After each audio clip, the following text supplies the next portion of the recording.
बाळासाहेबांची खुर्ची परत द्या, अन्यथा शिवसैनिक पेटून उठेल. राजन साहेबांच्या घरावर हल्ला करण्याचा इशारा देण्यात येतोय. संपर्क प्रमुख चंद्रकांत नकाशे यांचा भर सभेत हा इशारा आहे.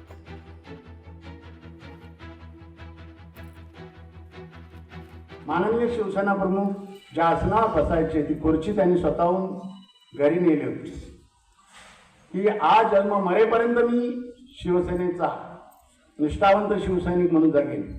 आज काय झालं ते पळालं. त्या शिवसैनिकाची ही जी प्रतिज्ञा म्हणजे माझी आमदारांची ती फोल ठरलेली आहे, खोटी ठरली आहे.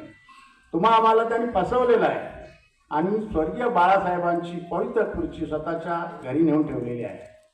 आपले शिवसैनिक उपविभाग संपर्क प्रमुख सागव्याचे विद्याधर पेडणेकर यांनी त्यांना आवाहन केलेलं आहे की सन्मानाने ती खुर्ची परत आणून द्या.